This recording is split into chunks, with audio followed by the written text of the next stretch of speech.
You're listening to the Cynic Radio Podcast. Now, your hosts, Igri and Cynic. This is episode 31 of the Cynic Radio Podcast, and I am your master of mispronunciation, Cynic. Joining me, as always, your friend and mine, Igri. On this week's show, Mr. Ryan George from the Jim Wits Podcast is here, and Jules is shut off CNN long enough so we could break down Season 2 of Game of Thrones. We've got a little bit of really and what's up for you, because we are the Cynic Radio Podcast, and we are overwhelmed by your continued support of this project. Subscribe, tell a friend, and most importantly, enjoy the show. Miss out on that latest viral video? Didn't see the most recent trailer for the next movie coming out? In the dark about what the biggest song in America is? We've got you covered. Every week we scour the internet and look for the latest and greatest. This is What's Up. What's up for me this week is Amazon Prime and announcing that on August 25th, our favorite superhero of all time will be coming back. Yes, ladies and gentlemen, The Tick, coming to Amazon Prime on August 25th. I loved the cartoon series. The previous live action was a little shaky, but this one's going to be pretty good. Starring Peter Serafinowicz, Greg Newman, Valerie Curry. This is going to be great. If you have Amazon Prime, you're going to want to watch this. August 25th, The Tick. That's what's up. My what's up this week is the news that Game of Thrones is pondering possibly 4 spin-offs for when the show ends next year. I'm so excited for Game of Thrones to come back, and as you know, we're covering it on the show, but the idea of 4 possible spin-offs coming, we don't have much information yet, but I'm definitely hoping that we will see something along the lines of Robert's Rebellion, which I don't see how we couldn't see something like that in a spinoff. That would be epic. I'd also love to see something along the lines of the inception of the Night's King. And I would also like to see backstory on Aegon. I mean, the list is kind of endless. There's so many different stories going on in Game of Thrones, and we don't really know what the spinoffs will be. But I can tell you this, I am thoroughly excited because I'm so sad that Game of Thrones is going to be ending. But the idea that it won't fully end, and maybe we'll get a richer, more detailed history on some of these stories is even more exciting. So let's keep a lookout for those spin-offs here after Game of Thrones ends and wait for the new Game of Thrones to come out July 17th, 2017. That's what's up. So what's up for me this week is the announcement that FXX is working on a Marvel Deadpool animated series, which is going to be headed up by Donald Glover and Stephen Glover. I just think this is like a match made in heaven. I'm a huge fan of Atlanta. I think it's one of the best, it's the best comedy to me, easily since Louis, and just really fantastic. He's brilliant, quirky, and hilarious, and I'm really excited to see what his mind can add to the Deadpool character, which obviously has been was for a very long time kind of a niche character, but that has exploded into the mainstream over the last few years. I'm really excited to see what Donald Glover can do to the Deadpool character. So for me, what's up this week is Deadpool, helmed by Donald and Stephen Glover. So you get an opportunity this week to sit down with some of my favorite people and discuss Season 2. And can it match the stellar freshman Season 1? Does they live up to the action, the betrayal, the violence, the gratuitous sex? Let's find out. Julie, what was number 1 on your Game of Thrones wish list? I think I wanted to know most what was going to happen with Arya, because I felt so bad for her that she had witnessed what she had with Ned and the beheading, and I wanted to see what direction she was going to go. I wanted her to find family. I wanted her to find safety and comfort, and I was most concerned with the direction she was going to be heading in. What I really wanted to see had to do with Daenerys. When they ended it with the dragons coming around her and everything, I wanted to see that made her strong. Like, all of a sudden, anywhere she goes, especially because there's Dothraki all over the side of the world she's on right now, I was hoping that they would know who she is, and since she started to learn to speak the language, that they would just flock to her because she has fucking dragons. That's what I was hoping was going to start to come to fruition this season. Stark Retribution. I think so. I binged season 1. I didn't watch it in real time, and I think I binged it right before season 2, if I'm not mistaken. I think season 1 for everybody that's watched it was just shocking, and I was still in kind of normal storytelling mode. I wasn't aware of the twists and turns that the story would take. So I immediately said, okay, well, they killed the main character, so I guess it's Rob's story and Rob's gonna grow. So my I guess the thing I was expecting and looking for was Rob's growth into the main character, because I felt like obviously Ned was the main character, and with him gone, I sillily, if that's a real word, thought, well, I guess this is going to be Rob's story. So let's see Rob's growth as a leader and a character and see how he can take over the throne. I just wanted something terrible to happen to Joffrey. I didn't care if it was crabs. I don't care if it was, hangnail. I don't care if he had a bad hair day. I just wanted his day to be fucked up some way. The men of the Night's Watch arrive at Craster's Keep, and it looks like he's firmly keeping with the motto, hose before crows. Based on the sheer number of wives, is Craster a daughter-dating pervert or the most virile dude in all the Seven Kingdoms, Zig? Well, can it be both? I mean, he's doing what he can, and it is cold north of the Wall. And he's found a way to keep himself warm. Now, whether or not the wives / daughter / sister / cousin / who the fuck knows what are able to keep warm as well, maybe not. But he's doing his thing. I mean, I can't blame him. I can, but he's a wildling. Basically, you're not going to change anything. He's not really a wildling, but he's kind of the halfway in between civilized people and wildlings. So you're saying whatever happens north of the Wall stays north of the Wall? Oh, yes. That's Vegas up there, baby. Jules, how repulsed are you by Craster? He's pretty disgusting. I mean, anybody who's going to sit and have relationships with all his daughters and then kind of brag about it the way he is and throw it in Mormont's face the way he does, like, oh, you're jealous of me because you can't get with any women, but I can be with all my daughters. Ugh, that's gross. Well, when you're the only game in town, man. I mean, you got the market cornered. I mean, the hell with Tinder. Craster never swipes left when it comes to family. Meanwhile, on the King's Name Day tournament, Joffrey is having his loyal subjects fight to the death for his amusement and decides to turn Ser Dantos into a wine water balloon to toss at his uncle in case he tries to show up and become Han. We had the Mad King. What will Joffrey be referred to when his reign is over? You know what? I can't come up with a clever title, but he's the Bitch King, maybe? Yeah, the Bitch King. I guess the Incompetent King. I think he's lucky. He's really lucky that he has Tywin there. That at the end of the day, I think Tywin and Tyrion are running things for him, and I think he's maybe not as psychotic, but he's sadistic and he's just a terrible leader. And if it not for Tywin and Tyrion, his reign would not last very long, and who knows where he'd be. Well, based off the King and the Queen Regent's reaction, is it safe to say, do you think he's going to have an uphill climb at his new hand gig? It could be a little uphill, but I don't think he cares.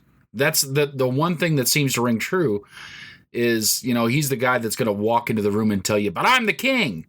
And we all know, it kind of works anywhere. If you have to walk into a room and tell people that you're the boss, are you really the boss? If nobody respects you, whatever, dude. If you're the boss, go ahead and be the boss. If you're the king, go ahead and be the king. But Joffrey don't care, and he gets the freedom to do the sadistic, bad, evil shit that he does and walk around degrading people, and he's got this huge motherfucker walking around behind him. The Hound has his back. Even though he doesn't really want to, he's doing it.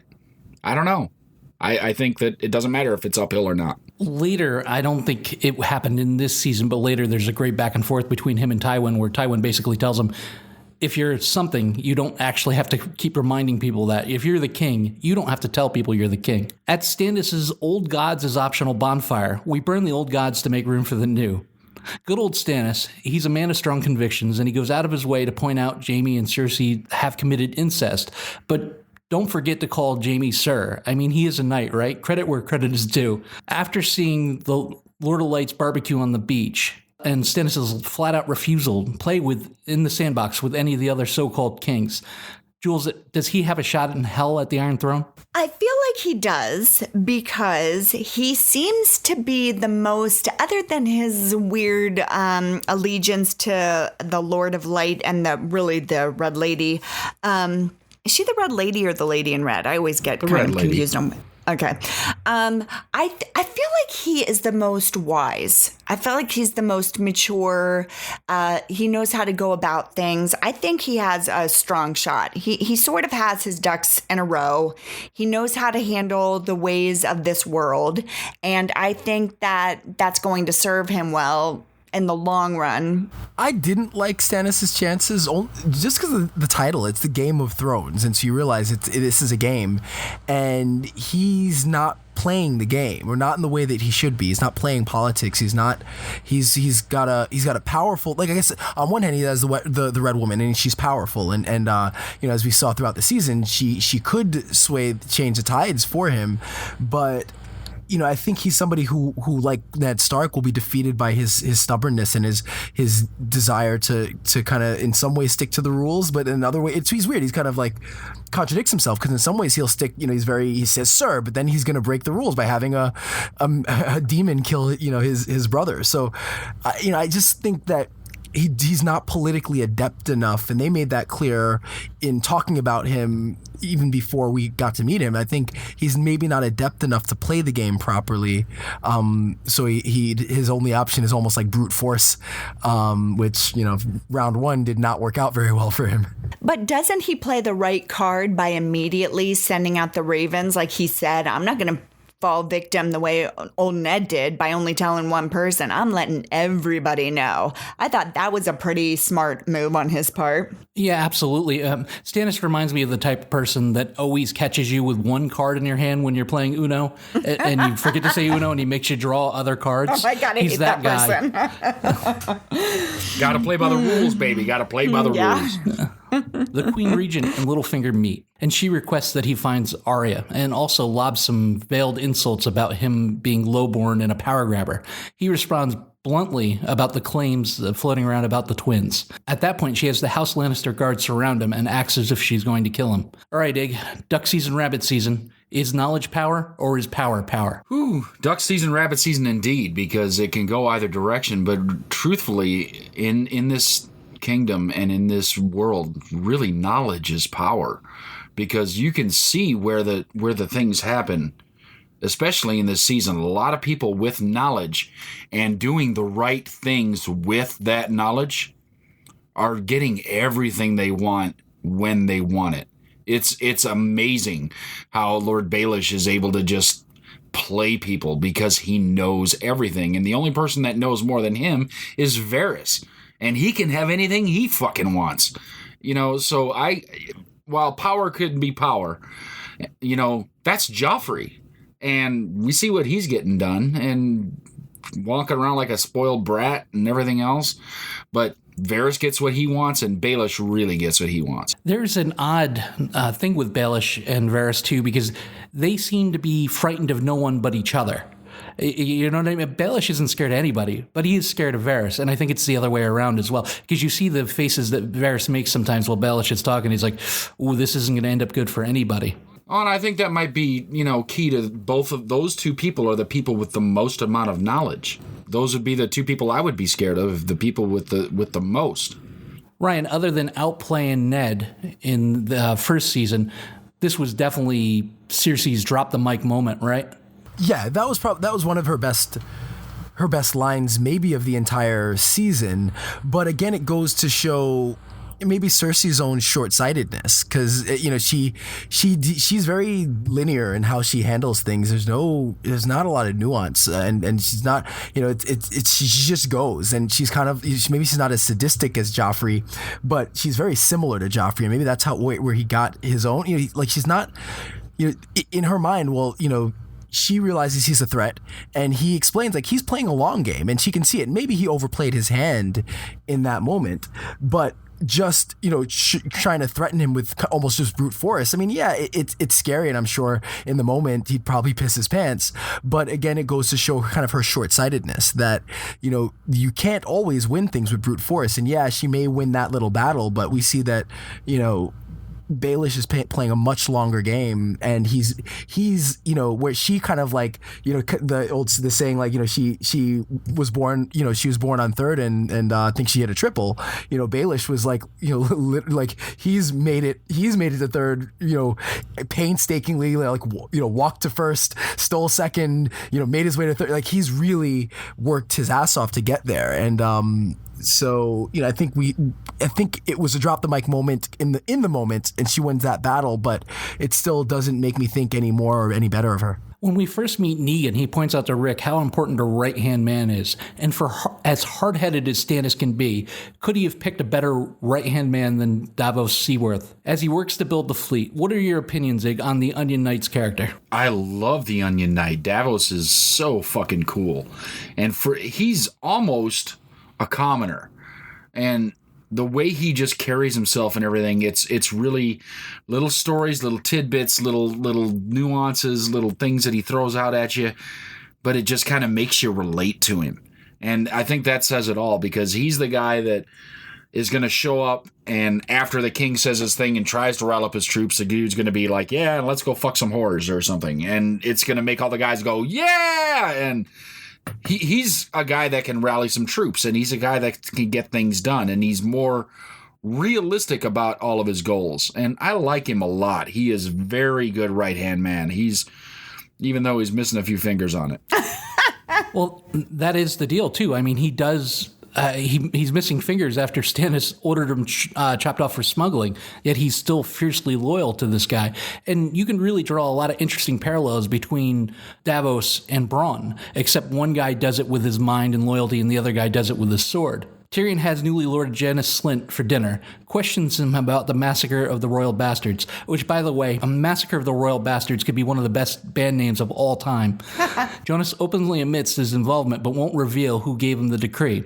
Tyrion has him sent and banished to the Wall. Is what happened to Janos the karma thing I keep hearing about, or is everyone just now a pawn in the power struggle between Cersei and Tyrion? Yeah, that's a great question. I want to say it's karma as so much as karma exists. I don't believe even in the real world, I don't believe in karma, but I do think bad people or bad actors tend to alienate themselves and cause enough harm that they do get what's coming to them, only because you can only screw over so many people. I think in Janos's case, he did something horrible, and Tyrion is actually a good person, and so I think it's somewhere in the middle. Like, Tyrion's a good person, and so he's paying for that, and at this stage, he's the only person that can pay for it. But at the same time, it is part of this power play, because no matter what, this is someone working for Cersei or Joffrey. Those are really the only two people, maybe Tywin, that would have ordered that. So he is kind of striking at them indirectly, but I also think Tyrion's a good person, and that also plays into it as well. And that leads to an interesting question, because is Tyrion doing this to right the wrongs of his family, or is he doing it because he's a good person? Because he does a lot of things for the Starks post Ned's beheading. No, I think it's both, because otherwise there are a number of things he could have done. He could have, blackmailed him or used him to get information. There are a lot of angles he could have taken that may have been smarter if he thought that he could manipulate Janos. But the fact that he sent him to the Wall makes me think that he did this. There is a part of it that's actually a good person that is, kind of he's getting what he deserved. Tyrion's making moves. Does he have any shot of minimizing the damage that Cersei can cause? Well, you always have a shot, but Cersei is kind of she's like a wild card, Charlie Day and Always Sunny in Philadelphia. Wild card, baby. You almost don't know what Cersei's going to do moment to moment. And that's the thing, because she can go just absolutely batshit, or once in a while she makes a really sound decision. Unfortunately, a lot of those sound decisions tend to get a lot of other people fucked up, but sometimes it's the right thing to do. But I'm not sure Tyrion has the pull in King's Landing to make a lot of changes that Cersei's going to affect. Theon's return home may have lacked the fanfare and parades that he was expected, but he did unknowingly steal second base with his sister, Yara. The Kingslayer would be proud. Based on the Ironborn reputation, was there any way that Balon Greyjoy was accepting this offer, Julie? Absolutely not. I mean, this This is one of my favorite and most cringeworthy storylines. I think that Balin is a horrible person, and I don't think that he was ever going to accept that. I mean, I'm not sure why Theon thought he might accept it, knowing that the whole theory behind the Ironborn is to just take things, and the whole background with him, with the Starks. But I think he was just naive and hopeful that he could bring the two families together and it would be a mutually beneficial situation. But no. And this is the moment where I feel for Theon a bit. But Ryan, is he the only person in Westeros that wouldn't just accept a crown? I mean, everybody else, I mean, even Stannis, if you said, all right, it's yours, he wouldn't fight, he wouldn't argue, he would just take it. Is Balon Greyjoy the red herring amongst all of them? I guess, I mean, I think, they take what they want. And so they don't want to be given, a fault of what he would perceive as like a fake crown, or useless kind of just a placeholder for or whatever, just something that it's not real. And I think that you got to realize, like, Theon grew up with the Starks, so his perception of the Ironborn and what they are may be skewed. So I think maybe if he grew up, if he grew into adulthood with them and then was captured, he would have a different thoughts. But I think he was just naive and thought that, well, I'm family. And you also realize like how loyal the Starks are to their family. And he even says that he was treated like one of Ned Stark's children. So I think he has maybe a skewed view of what family is and how loyal family will be to you. And he definitely erred in that choice. And obviously there were significant consequences afterwards.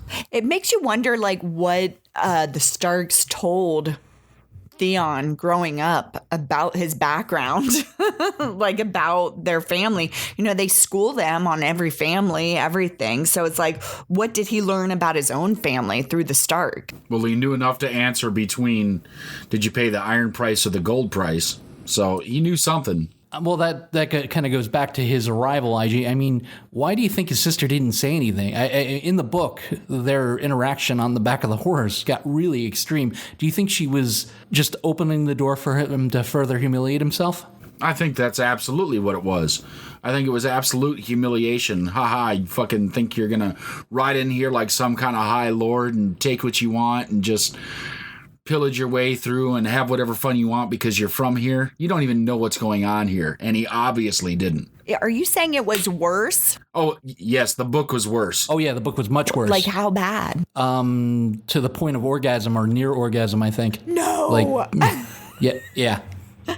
Oh, yeah. Ryan, did you know that? Yeah. So I think that it was more of, I think part humiliation maybe played into it after the fact, but I think it was more of a test. At the end of the day, she's in a unique position where he, he doesn't know that she knows who he is. And so to see how he treats people, how he treats someone who he views as just, another, like a peasant or somebody who's going to, take him on his way, how he treats her and what he reveals and what he says will give her a lot of insight into how he was raised and what he does believe. So in some ways, I obviously, the way the scene plays out, she's not cringing and it doesn't look like she's thinking twice about what he's letting him do that. But, I just do think part of it was that, she's got to get some knowledge and got to get some information about him before it's revealed. And once it's revealed, like, she can't get that back. And this is a chance for her to get firsthand kind of who he is versus like hearing secondhand from other people how he treats people. So I think, obviously part of it's to mess with him and the look on his face was pretty priceless. But at the same time, I think it's also information. Well, yeah, she set the trap and he ran into it dick first. I mean, it couldn't have worked out any more perfectly for her. There is incest of Mississippi-like proportions on the first few seasons of Game of Thrones. All I can hear the announcers say is, next time on Incest of Thrones, my son Rob is fighting a war, not playing at one. Cat arrives at Renly's forces, which number over 100,000 soldiers. And we're introduced to one of my favorite characters, Brienne of Tarth, as she kicks the ever-loving shit out of the Knight of the Flowers to gain a place in Renly's guard. IG, what's your thoughts on Renly and his army? Well, Renly seems just off to me. And I think it's more like he's doing this because somebody has convinced him that he should, but he doesn't seem kingly. Now, his army seems very formidable. and he seems like he could do some damage somewhere. But I don't know if they would fight for him the way that soldiers might fight for Stannis or Robb or even Ned when he was still around. I just don't think he inspires as much, just because there's something just not awe-inspiring about him. He's just off. He doesn't rule with fear. Well, but he doesn't rule with honor either, which would be like a Ned or a Robb thing. You're a very honorable man and you can lead that way. So you don't have to lead with fear, because I don't even think really, for the most part, Stannis leads with fear. You don't think burning people alive makes people a little fearful? That hasn't happened yet, so we aren't going to go there. No, it did. That's it did seasons happen. forward. No, he's yet to burn anybody. On the beach, they were He hasn't they were burned burning anybody idols yet. of the old gods. Oh, damn it. They were burning idols. They burned a little bit of blood. They didn't burn any people. So no, not yet. He hasn't been trying to fear anybody. And if you'll remember, when he does start burning people, some of the people start going, no, fuck this, I'm out. Yeah. So Yeah. Ryan, was it refreshing to see the stag of the Baratheon truly represented finally? So I don't know. I never considered that. Whether or not it was refreshing to see. And I'm still stuck on the question of him playing at war. Well, the playing at war quote comes from Catelyn, because when she came, they were just kind of dueling. And, Robb's already full-fledged war. And meanwhile, Loras is kind of questioning Robb's motives and his even right to be on the battlefield. Meanwhile, they've yet to fight a fight. So to me, I don't know. I liked Renly because out of all of them, he seemed the most kingly. Now, mind you, I know he was acting his ass off. Just like he acts straight out in front of everybody. He was acting his ass off, but I thought he would have made a halfway decent king. And with the Tyrells backing, I really think he would have had a shot at overtaking King's Landing. He really had the Tyrells backing. See, I agree that I think he would, if he was king, he would have made a good king. But I don't, in this world, you have to be a force. Like, you have to be powerful and strong. And I don't think he had the strength necessarily to become king. So, I never really took him seriously. And I do agree he was kind of playing. It was play in a lot of ways. The way he approached it, his attitude, he didn't really take it seriously. Meanwhile, everybody else in this war, during the War of Five Kings, you could tell that there was stress. There was an anxiety that you could feel in them. And I didn't get that from him. And so, yeah, I think would he have made a good king? Sure, absolutely, but I don't think he had the toughness in himself to get there, or the will or the drive to do it. Or really the backing, because like if you look at Stannis, he had Davos. If you look at Joffrey, he's got Tywin, Tyrion, and a few other people. You look at Robb, he's got all the houses of the North, and this guy's got Loras. So, he's got House Tyrell, and the Lady of House Tyrell is a force to be reckoned with. But again, this is a medieval world, misogyny rules. You have to have some strong men to put a king out front. What is dead may never comply. Balon rejects Robb's terms on merit and decides to attack the north, giving Yara 30 boats and Theon 1. Is it possible Balon Greyjoy learned nothing from his last failed rebellion, or do you agree with the opportunistic power grab, Jules? I think it was probably a good idea for him. I think it's a bad idea personally, but I think for him it was a power grab. I think he saw there was a weakness. He was going to slide in and get what he thought was his. That's how he operates. I think, however, it's a temporary weakness because, Robb has already shown his worth on the battlefield with his men. But now he's going to be divided. You're only going to hold that for so long. Yeah, maybe, but only for so long. You can't hold places like that, especially, if you're water people, which the Ironborn are water people. They live on boats. Not in the winter. That's where they live. That's what they do. They're the Iron Islands, not the Iron Coastline. That was more of an instant gratification for him to kind of get, It was, but I think it was short-sighted, and he rebelled before, and Ned put him in his place previously. I think the last place I would have gone, were I them, were I the Greyjoys, the last place I would have headed was north. I might have gone and tried to take somewhere south. So, maybe one of the other kingdoms or something that isn't as strong. Maybe even wherever the Tyrells are at, because they are obviously all over trying to help Renly. So they're separated, and you don't have the bad blood that was existing previously, because the Starks already know you're a bunch of bitch boys.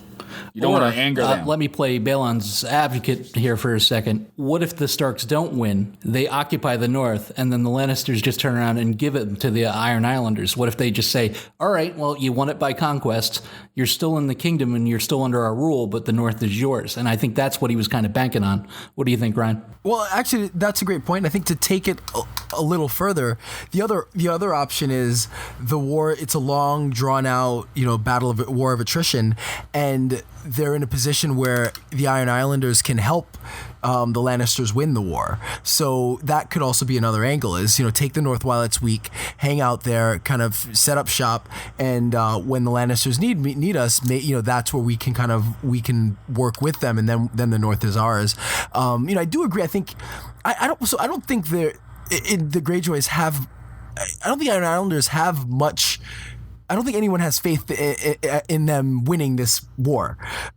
So I think it's short-sighted for him to go after the North, but at the same time, I think it's well within their character to do that, and to think one step at a time and then figure out later, because I don't know what other angle they have for really winning this war. So in some ways it does make sense that you got to make some move over nothing. And you know what, the North is there for the taking. We've got an insider in Theon. Let's go and take it. And do what we can with that, and maybe hope we get lucky with a couple things. But I don't see any other realistic moves for them outside of taking the North or just kind of hanging out where they are. 31 ships does seem a little light, though, for taking the North, especially since most of it's landlocked. Yeah, no, that's true. But I guess if you can hold up in a couple of the strong, if you can kind of hold up, in a couple of places where you can kind of just set up shop and with a small group, to fight off any siege, and again, just wait for things to fall as they do, and hope that they fall in a way that will benefit you. But otherwise, I think it's just it's either take the North or just do nothing, and maybe just do nothing's a better choice. But I don't see any other real options if they want to make a big move. Most importantly, the Queen can't know, as Lord Tyrion tries to flesh out the rat by telling 3 different stories to 3 different members of the small council about who the princess will marry. IG, if you're Tyrion, who do you trust the most out of those 3? Varys, Littlefinger, and Pycelles. Ooh, out of those 3? Well, Pycelle just seems like he's only in it for Pycelle, and I don't know why. I know he's supposed to, as the Maester, serve the house that he's been assigned to, but he still seems like he's pretty self-interested. Now, the same can be said about the other 2, but out of all 3 of those, I think Lord Varys has an interest in not only serving himself, but in trying to get the entire kingdom unified in some way. He seems like he actually cares about the people as a whole, more so than who's sitting on the throne. He cares about the people of the kingdom. And I don't know why I get that thought, but it just seems like little people matter to Varys. And I think that's why he's always got little birds everywhere. But he's also stated that, like he stated it to Ned in the dungeon, I care about the realm. He has stated it before that is what's most important to him, whereas like with Littlefinger or Pycelle, it always seems like very self-serving where they come from, where Varys doesn't seem that much. No, but there are a lot of people that say things. True. There are a lot of people that say things all over this kingdom that don't necessarily mean what they say, and Littlefinger does it quite often. But I believe Varys when he says it, because everything just seems so sincere. He's a man who I think is very choosy about the words that come out of his mouth. I totally agree. He also proved himself in the sense when he did have compassion for Ned, being in the dungeons, bringing him water, doing what he could to save his own, not get himself in trouble. But he had compassion for Ned's position and wanted to help Ned because he thought Ned could help the realm. Did he think Ned could help the realm by becoming a martyr? Because he was the one that convinced Ned that confessing was a great idea. And we see how that turned out. Yeah, but we didn't know Joffrey was going to be crazy. Well, because that was the only potential for any kind of way for Ned to continue living was for him to confess, because either way, Joffrey was going to do something to him. If you confess, then you get to beg for mercy and maybe go to the wall. Leave her face. I like it pretty. The King of the North wins yet another battle over the Lannisters, and Joffrey decides to take it out on Sansa. And he has Julie's favorite of the Kingsguard beat her and strip her in front of the whole court. Ryan, could you stand by and watch Joffrey humiliate Sansa that way? Probably. If my life was at stake, probably. Unfortunately, I'd like to say, look, if I'm in the subway and someone's doing that, I would step in, or from, in almost any setting, and I saw that happening, I wouldn't be able to stand by and watch it. But if I'm in, if I'm there in that world where me stepping in means I'm probably gonna, the best case scenario by stepping in is that you die a swift death. But the worst case scenario, it's unthinkable what the worst case scenario is with Joffrey. I would probably just stand by and watch it happen. No, but I think in that position too, coming in and stepping in, I feel like he would almost make your death the worst kind of death. Yeah, he would not do a swift death for you. I would ask Jules the same thing, and she'd be like, well, I wrote a couple strongly worded tweets about it. This aggression won't stand, man. The king does as he likes. The Mad King did what he liked. Did your Uncle JB ever tell you what happened to him? Can we all agree, Ig, Tyrion has the biggest pimp hand ever? He is totally a pimp.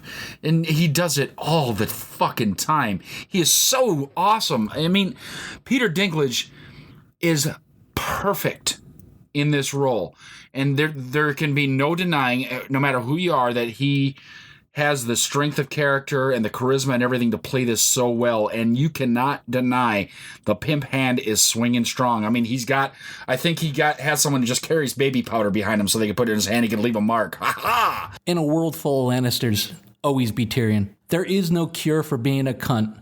Bronn, in my opinion, just rules. However, Ryan, if I had to duck season, rabbit season you, would you take the cunning sword of Bronn, or would you go with the loyalty of Davos? Bronn. I mean, Bronn will protect you, and you'll have a great time, and he's hilarious.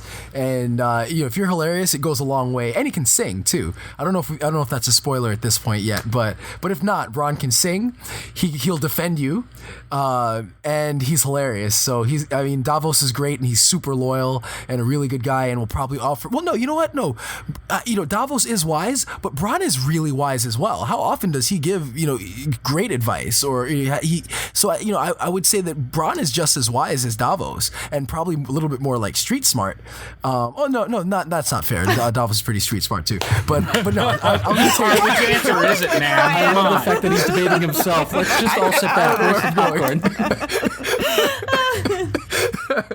I'm gonna go with. And Bronn's gonna get drunk with you too, like Bronn's when you need to. I don't know. Yeah, exactly. I'd still have to go Davos because Davos isn't bought. If the money gets right any other direction, Bronn leaves. Davos stays. And Davos will literally get in front of that sword for you.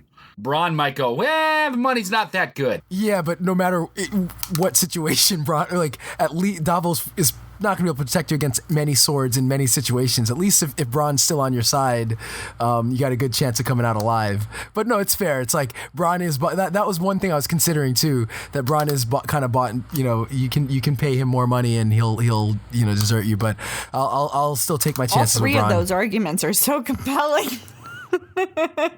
I just don't know which way I would go.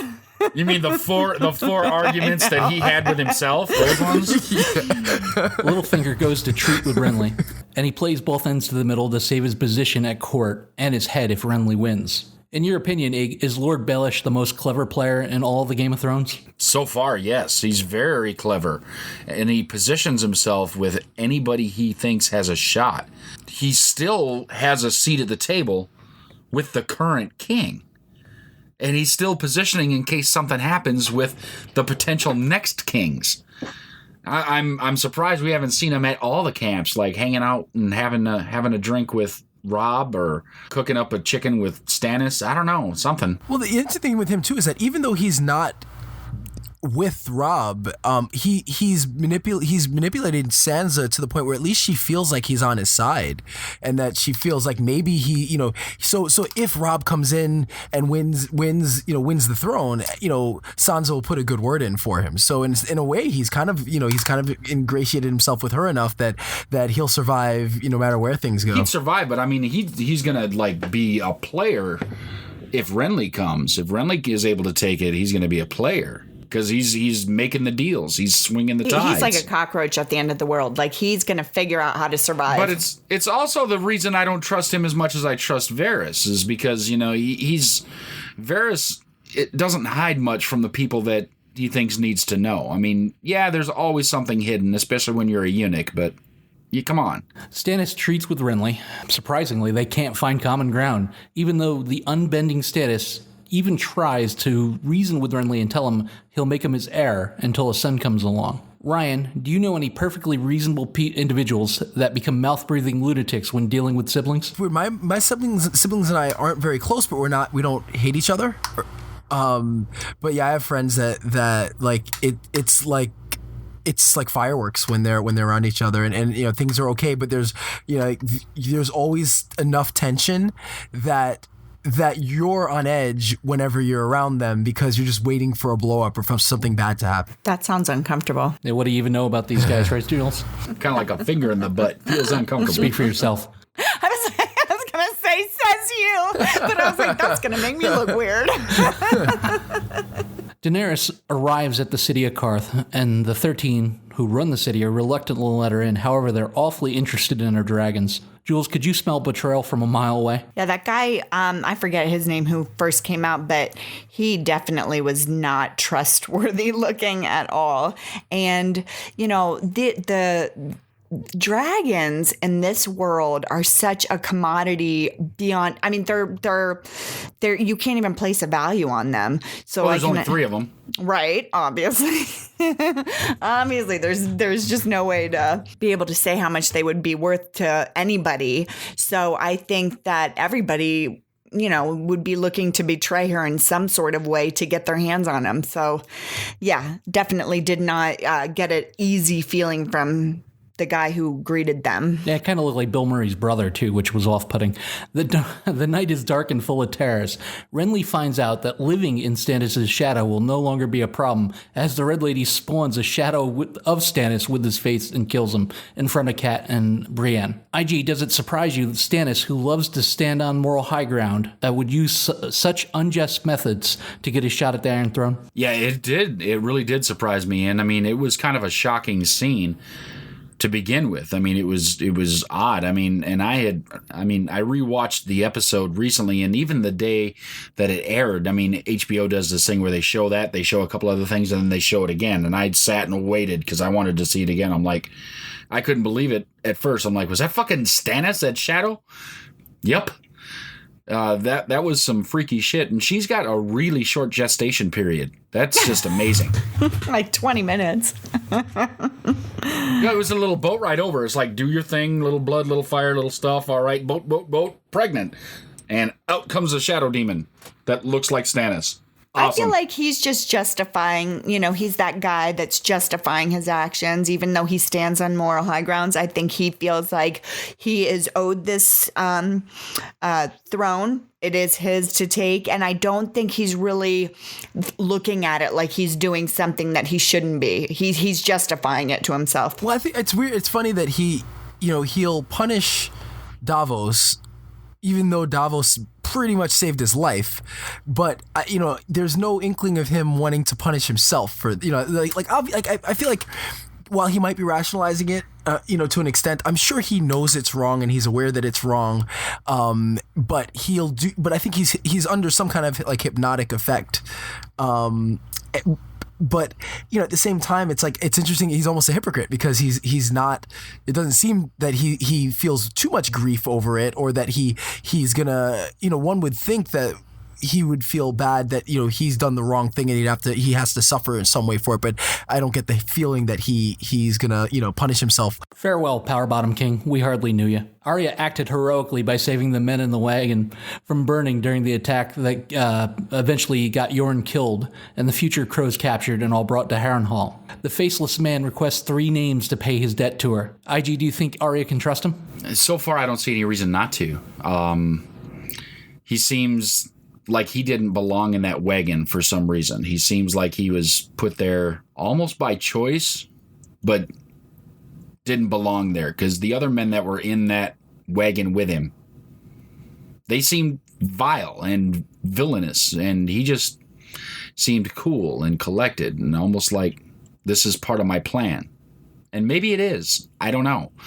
Seems like a cool cat. I might give him a little bit of trust and give him some names, see what happens. Marjorie doesn't want to be a queen. She wants to be the queen. Does it seem like Marjorie of the House of Tyrell and the Queen Regent are on a collision course, Jules? Most definitely. I think you can see that Marjorie is a schemer. And I think you can see that she is just a young Cersei in the making. She knows what she wants and she's going to go after it. And she already proved it because she got hitched up with Renly.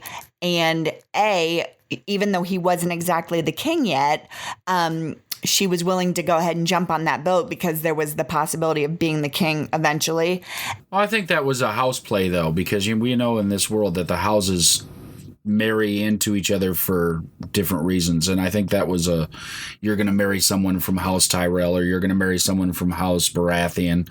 I don't think that it was her choice. I think that was someone else's choice that she was going to marry. So, I mean, I see where you're going. I think you're a little bit off. And while she is a schemer, she is very much a schemer. I don't liken her as much to Cersei because she doesn't seem... Although she has some of her intentions aren't always valid and true, she doesn't seem like someone who just wants to hurt everyone else to protect her own ass. But you've got a young Marjorie Tyrell and a sage Cersei. I believe that Marjorie, after living the life that Cersei has lived, could become Cersei. The Warlocks of Qarth invite Daenerys to visit the House of the Undying. IG, if you were the Khaleesi, would you keep Jorah, Scooby, and the rest of the gang in the Mystery Machine and keep fucking driving? Yeah, we'd be gone. When that dude started fucking showing up 18 different places at the same time, it'd be like, all right, what time's the buggy out of here? Cause, he really did look like somebody from Scooby-Doo, that dude. Fucking row Scoob, man. We gotta go, man. I mean, grab a crate full of Scooby snacks and get the fuck out. Because that dude is creepy as shit. I dreamt the sea came to Winterfell. Theon and his band of merry seamen sack Winterfell and kill what's left of the guards and Sir Roderick. Asha, Hodor, Bran, and Rickon all sneak away. Out of all the treachery we've seen in Westeros, Ryan, is this the worst? I don't know if it's the worst, but it's pretty bad. I think... I guess it goes to show, like, I wonder, like, Theon was made out to be, pretty shitty person even from the beginning. But it seemed at some level that he was loyal to the Starks and that they were his family and they did raise him. But he would kind of shift between just being complete asshole and maybe a good person and complete asshole and maybe a good person. I think for me, this kind of cemented that he's just an asshole. He sucks. And, whatever the Starks did to kind of help raise him well, it obviously didn't work. So yeah, there's so many horrible things that have happened in Westeros that I don't know that this is anywhere near that. But, it does show that Theon is a shitty person and deserves whatever horrible things may happen to him. Now, this is where I'm going to take a stance, and you guys I can have people write in and tell me I'm fucked up, but this is where I have compassion for Theon. This is a young, what was he, 8 when he became a ward of the Stark house, and here you are raised by this whole house, and they don't treat you bad. They actually treat you pretty well, and so you do become attached to them, but you are not fully them. You are, like he says, you're always aware that you're a ward of them. And then you go home to your dad who gave you up to them and he treats you like crap. I just feel like he was in such a conundrum of like wanting to be accepted by his dad. I'm not justifying his behavior to turn on Robb, but I could see as a young person seeking that love from your real father and wanting to make a large statement and say, but I am your son and I'm your one true son, the only son you have left. I understand a young person making that choice. Do I think he's an asshole and a piece of shit? It makes sense because he's Ironborn and they raid and plunder and so there's his chance to make his family proud. I think where we see, I think it's also his actions once they take over, and how temperamental he is and how he demand, it's one thing if he took it, but still treated everyone well or decently, but he was just such a shithead, like even once he took over Winterfell, that I think that's what bothers me. Cause I can kind of empathize sympathize with that idea that he wants to show his dad that he's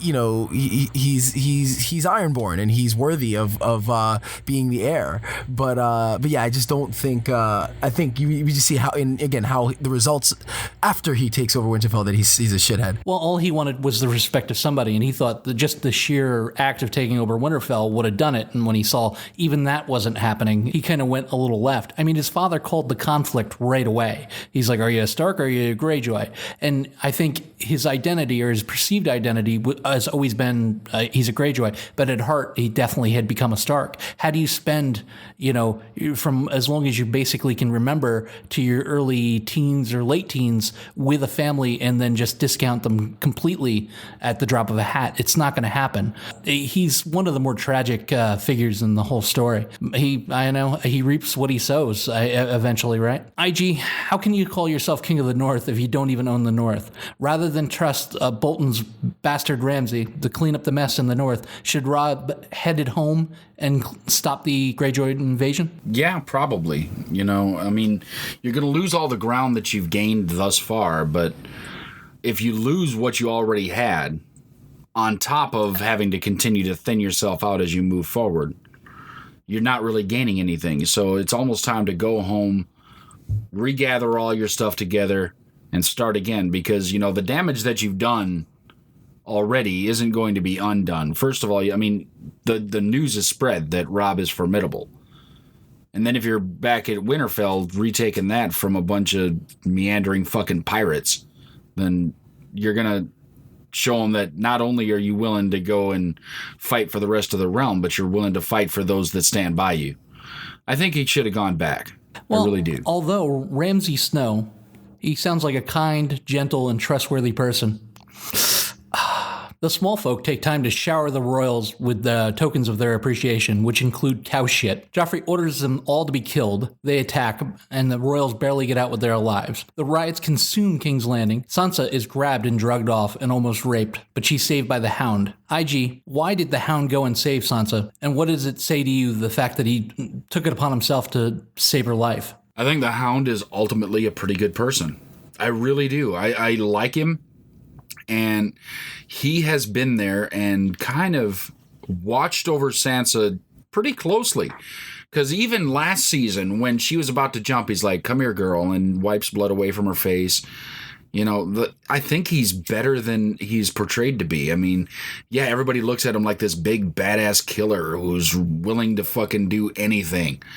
But I think deep down, he's really a good guy, and he cares about Sansa because he knows that she's got the raw end of the deal, and most of his life, I think he's had the raw end of the deal, and I think he feels for her. So I think he's kind of the type of person who is a shitty person, but if you're close to them, they'll treat you well and they'll like you. Like, I don't know that he's that good of a person. I guess I'm also using knowledge from things he's done, later on in the show, but I feel like he's he cares about her maybe because he sees what she's going through every day, and then that forces some kind of sympathy from him. But at the same time, he's not, he'll mow down a child without a second thought. So I don't know how much of it is him being a good person, or as much of like he's around her enough and sees the shit that Joffrey puts her through, and that kind of forces some kind of sympathy from him. I think it's more like the D&D thing where he's more of a chaotic good, but I think he's a good person in that way where if you're somebody who could be special, even just in the world, if he learns about you, knows about you, he's willing to protect you. And I mean, we see this even in the future where he's doing some things in future seasons that we'll talk about on further episodes. I mean, it's hard to deem him good after he rode down the butcher's boy. I mean, he didn't run fast, but he did ride him down. And now I've struck a king, and did my hand fall off? Jules, how satisfying was it to see Tyrion smack the shit out of Joffrey after they barely got away with their lives during the riots? I mean, words cannot express how satisfying that was, because Joffrey is such a little shit, and he started everything that happened out there. I mean, he gets hit with this cow pie or whatever, and then he's saying, "Kill everyone." I mean, what did he think was going to happen? And I love that Tyrion stands up to him, and Tyrion is the only one who stands up to him, and he it doesn't matter that Tyrion is 3 feet tall. He still knocks Joffrey on his ass, and Joffrey is still just completely flummoxed every single time. It's like he's so incredulous that it just happened. He can't even react almost. I just wonder if that's base 0 for Tyrion, because he did it in season 1 too, just smack the fuck out of Tyrion. Smack the fuck out of Joffrey. That's what he does. I mean, that's like, all right, I've had enough of your shit. Whap! Yes. And I mean, that's what he does. That's Tyrion at this point in the series is there to fuck up Joffrey. You know, just at least once a season, I'm gonna smack the shit out of you because you're stupid. And it's great. You know, like you said earlier, Pimp Hand is strong on Tyrion, and it is totally strong and shown every time with Joffrey.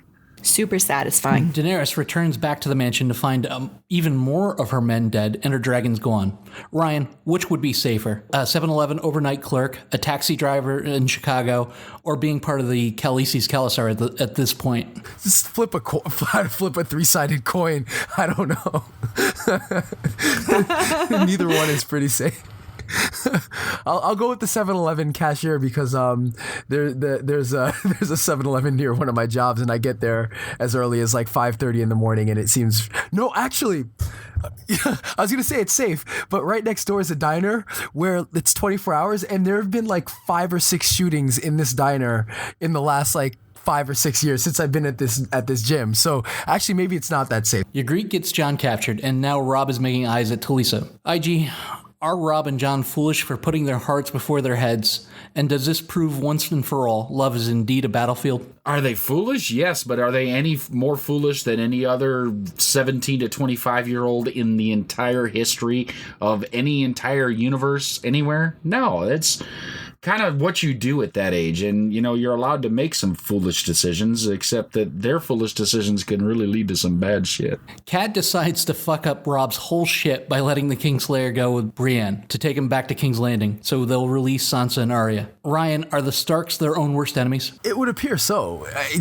They're constantly stepping over their own toes, and they're constantly it just doesn't make sense. They're always doing something to screw up, you know, whether it's someone screwing themselves up or screwing somebody else up. It's constant, and it's you know, to this stage after the season, it's like, how are the Starks going to win because they can't get out of their own way? Since we covered the ins and outs of the Battle of Blackwater last week, it's time for a little bit of second guessing. IG, is there anything Stannis could have done to cause the battle to go a little differently and get the W? Yeah, let's not come in from the fucking water. Come in through the front door, maybe. I'm just saying, he had all those men. What were you going to do with the fucking boats? I mean, it's not like they were launching fucking cannon fire or something out of the bastards. You're just using it as a way to come in through it. There's other gates, for fuck's sake. There's the King's Road. Get out, come in from that side. You know, the fucking wildfire might not have played well if you see some fucking troll out there fucking humping it along in front of you. You'd have noticed that shit, but, you know, just a ship coming by, yeah, I would have not come in from the sea. Especially since, you know, the Baratheons aren't necessarily known for their seaworthiness. You know, they're stags, not fucking octopi. So, you know, come in from the fucking land. Come in like the animal that your sigil portrays. Now that the Lannisters have the Tyrells at their side, and they have Stannis in the checked off in the been there, done that column, Ryan, what would be your next move to restore stability to Westeros if you were the Lannisters? Marry Joffrey and Marjorie as soon as possible would probably be the first thing. And, you know, I guess you got to figure out how to deal with Robb. Do you just send a huge army to just attack and try to end it once and for all? Or do you just make it a long, drawn out, arduous kind of war, a war of attrition that, you know, you just hope that they quit or they give up? Do you try to form other alliances? You know, I mean, there are a number of ways to go, but I would think the first thing to do is marry Joffrey and Marjorie, unite the houses, and then figure things out from there. During the Battle of Blackwater, one of the King's Guard makes a assassination attempt on Tyrion. He wakes up, badly wounded, but apparently no longer Hand of the King, but he's alive. Jules, what do you think hurts worse on him, the wound on his face or his pride? I mean, how badly can one person be screwed over by their family? Oh, God, I know. I felt so bad for him at that moment because not only is he now relegated to the basement or wherever the hell he was put, Pycelle standing in front of him. all that's happening to him, his pride is definitely took a hit, because he was just last week slapping Joffrey, and he, with really no ramifications for doing that at that moment. And now he's been relegated back to the back of the line because he's not needed anymore. And here came Tywin and to save the day. And he will never get the kind of accolades he deserves for what he did do in the Battle of Blackwater. And I felt for Tyrion. So he's my favorite character on this whole show. So I certainly always am rooting for him. But, that was a hard blow. Yeah, as a reader of the books, I mean, his wounds were much worse in the books. They basically cut his face off and cut his nose off. They cut his face in half and cut his nose off, and he's badly scarred after it. Almost, you're unable to look at him. So I'm kind of glad they didn't go that far. In the aftermath, Sansa no longer has to marry Joffrey. Stannis no longer has an army like it used to be. Theon no longer holds Winterfell. Robb no longer cares about the vow to marry a Frey. Do you think it's ironic, IG, that the one sound piece of advice that Cat gives anyone, including Robb, is to honor his vow, and he flat out ignores it and gets married anyway? Oh my God! I mean, why couldn't he just pull a Robert Baratheon and do what you're supposed to do and sleep with whoever you want to sleep with? Come on, man! When you become king. I mean, he's just king of the North, but nobody's gonna bat an eye if you got a mistress. Come on. If you're supposed to marry... Yeah, but maybe Talisa didn't want to be a mistress. Yeah, maybe not, but, come on. And Walder Frey just seems like a salty kind of guy you just don't want to fucking cross. The whore with the heart of gold. Shae begs Tyrion to leave King's Landing and go to Pentos, where they can live happily ever after, yet he refuses. Ryan, why doesn't he flee? Is it the taste of power and respect, or is he trying to save the world from the rest of the Lannisters? I don't think it's either. I think it's selfish in a way. He even says so much. Like, that's he fits in there, in a weird way. Like, obviously he's kind of an outcast and not many people like him, but he's really intelligent. And I think he gets it's like he gets this dopamine hit from outwitting everybody and from using his small stature and manipulating people and taking advantage of people who don't take him seriously. So I think that he needs to be part of that more than anything until unless he found like a greater purpose. I think that's his purpose, to be there and to play that game and to be knocked down and climb back up and be knocked down again and climb back up. Like he needs that. And I think he'd be miserable in Pentos, just kind of living out his days. I think he needs to be in King's Landing in the middle, at the kind of in the thick of things. So yeah, I think it's part of him. It's what he needs to have. In the Tower of the Undying, Daenerys looks for her dragons, but finds Khal Drogo, her baby, and visions of a destroyed Iron Throne. She could stay in these visions, but she chooses reality. She's briefly captured by the Warlocks, but her dragons burn them to death. Based on what Dany showed us in the Tower of the Undying, plus her suffering in the Red Ways, has the Khaleesi gone from a slave to a true contender in the Game of Thrones? Yeah, I think so. I mean, she's showing that she's strong and she's strong-willed. And she's smart beyond her years, because she really doesn't have any reason to be able to do or know the things that she knows, but she knows them. She's learned a lot from her time out in these wastes and with the small Khalasar that she had, and it shows. And I think she's a contender. I think at this point she's kind of a weak contender, but she's a contender. We shoot north of the wall. Jon gets taken prisoner. Sam sees a metric fuckton of walkers. Julie, what was your thought on the final scene of the season as the walkers just kind of strolled through and left Sam alone? Well, I couldn't understand it. I definitely was wondering why he was... I'm not even sure I still understand why he was left alone. Do we know why he was left alone? No, I really don't understand why he was left alone. But definitely when you saw those walkers, though, the first time on the horses, well, not the first time, we've seen them before, but when you saw them coming through, that sent chills up my spine. Jules, your thoughts on the season, your rating, and who you thought, what house came on top and the MVP? Oh, okay. So season 2, I definitely feel like I liked this season a lot. Blackwater blew me away. I am going to give this season, I gave season 1 a 10, I believe. I'm going to go ahead and give this season 8.75 because I'd like to have Egg try to figure out that calculation quickly in the end. I thought this was a great season. A lot of things happened. I do think that, who do I think came out on top? Definitely we'll have to say Daenerys. Even though Ig just called her weak, I'm going to go with her because I see that she's making steps further and further into the game. Small, large, whatever. I think at the end of the first season, we saw her with the dragons. This season, she conquered Karth in a way that she came in weak at the very beginning, begging to be let in, and she's leaving a leader, and I think she only has great places to go from here. So I'm going to go with Daenerys. Okay, so I think the season was fantastic. As a follow up to season 1, I think it was really well done. If there was any complaints, I would say maybe that there wasn't a lot happened, but there wasn't a ton of movement on the board. Where we start the season, Joffrey's on the throne. We end the season, Joffrey's still there. We start the season, Robb's kind of trying to figure out how he's going to take King's Landing. We end the season, Robb's still there. Obviously a lot goes on. So I think that maybe is my only complaint, is that not a lot of the pieces moved on the chessboard. But other than that, I mean, I could go on. I could go on for an hour on just the many great things about it. It has Blackwater, which is again my favorite episode of anything ever. That alone, it could have been a completely mediocre season, and it would I'd still give it high ratings.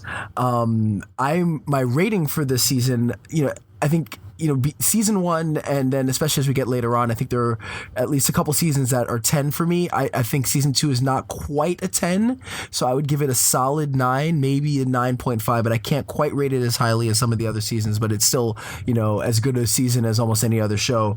MVP the house has to be Lannisters. They fought off a huge challenge, one that was closer than we, a couple things fall Stannis' way, and Stannis is on the throne at the end of the season. So I think it's got to be the Lannisters. And the MVP is Tyrion, even though he didn't end the season all that well. Again, if not for Tyrion and his maneuvering, Stannis is on the throne at the end of this. There's no doubt about it. So I think there's no, if the Lannisters are the MVPs of the season, it's got to be Tyrion, without a doubt, for me. Yeah, I kind of feel the same. I would rate the season at 8.5. It ended with a snowy bang. The White Walkers showed they're more of an army rather than just some cold weather outdoor enthusiast. We say goodbye to King Renly and hello to the Lannister-Tyrell power couple. Tyrion showed no matter how smart you think you are, if you play with the wildfire of being the hand of the king, you are bound to get burned. The story got bigger, yet the value of vows and loyalty truly shrunk. The Battle of Blackwater capped off a great season. I definitely think that Tyrion won the season for me. He was the MVP. Lord Baelish was a close second, and the winning house was definitely Lannister. As funny as it's going to sound, because this doesn't normally come from me, I agree with you guys as well, where House Lannister absolutely won the season because, yes, Joffrey is considered, Joffrey Baratheon. But he's not a fucking Baratheon. He's a Lannister. His mom's a Lannister. His dad's dead. So even if his dad was still alive, he's still a Lannister because that's not his dad. Anyway, MVP, again, like you guys said, has to go to Tyrion. He was just too strong through the whole season. He's the only one that basically kept Joffrey from getting killed this season, quite honestly. That being said, there were some episodes in this season that weren't as strong. The whole first season was strong all the way through. There were a couple that were a little less. Now, I loved every episode in this season, but we're grading this, so there are some episodes that are a little less than others. That's going to bring down the season score a little bit because last season was amazing. This season is still great, but it doesn't quite hit it. So I'm going to give it an 8. There you go, Cynic Radio Podcast, the MVP of Season 2. Tyrion Lannister and House Lannister takes it. Second season in a row, House Lannister on top. So let's see if they can go for the trifecta in a couple of weeks. Right now, here comes Really. So now, ladies and gentlemen, boys and girls, children of all ages, it's time for Really. I'd explain it. Just listen. You'll get it. So my really this week is going to go ahead and be shouted out to Sean Spicer for hiding not in the bushes, but around the bushes after the news dropped that President Trump sent a letter to James Comey firing the FBI director, and the press secretary was so unprepared for this news which he should have well been given a heads up due to the huge impact it was about to have, that it literally led him to hide near the bushes to get away from the media. So, Sean Spicer, look, man, how much more of this can one man take? You've been reduced to hiding in the bushes because your boss is leaving you out of the loop on information that directly impacts your job and throws you to the wolves to deal with this and leads you, a grown man in a grown man's job, to hide in the bushes. Here's my advice. Run. Do not walk to the closest airport. Book a flight to Fiji. Take a month off. Regroup. Come back, give the double finger salute, and keep it moving to the nearest unemployment office and take any job, dog pooper scooper, sewage waste cleaner, anything. This will leave you with more dignity than this so-called prestigious job you have now. So, Sean Spicer, oh man, hiding in the bushes. Really? So for my really for the week, I tried. I really tried to avoid all the craziness coming out of the Trump administration. But there was just something so ridiculous that I just had to mention. I just felt that who I am, I'm obligated to use this as my really. And it had nothing to do with hiding in bushes or allowing suspected spies into the White House or even firing an FBI director looking to investigate you. No, my really for the week is Trump's rationalization for not exercising. See, according to Evan Osnos in an article in The New Yorker, Trump believes that, quote, other than golf, he considers exercise misguided, arguing that a person, like a battery, is born with a finite amount of energy. Now, look, as many of you may know, I'm the host of a podcast, The Gymwits, in which we talk fitness, and I myself am a fitness professional, and I would like to say I'm an expert, and that's just the most ridiculous thing ever.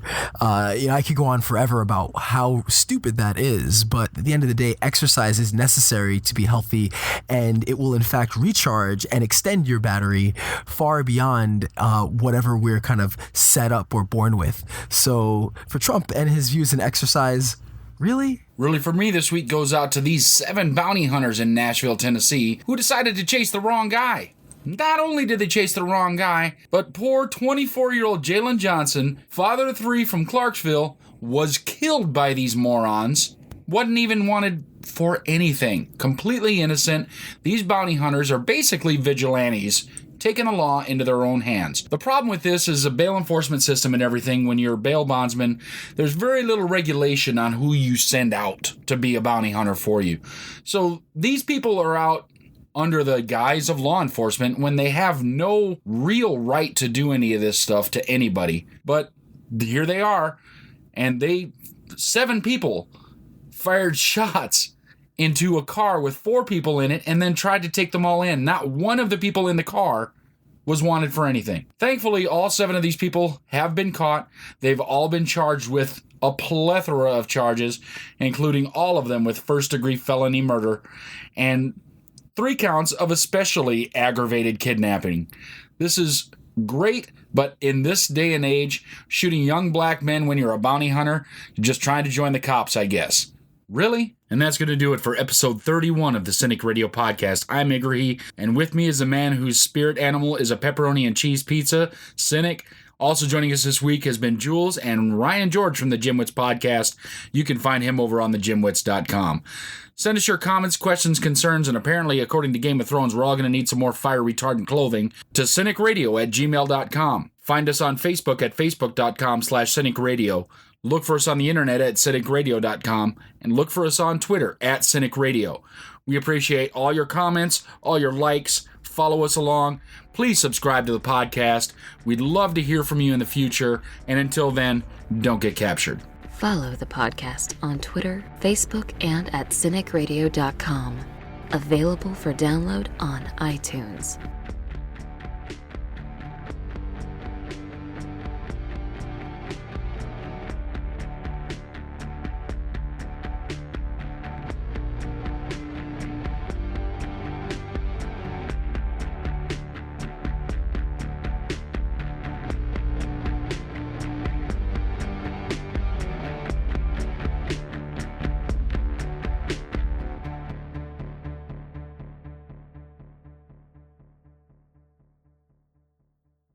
Love is Indeed a Battlefield?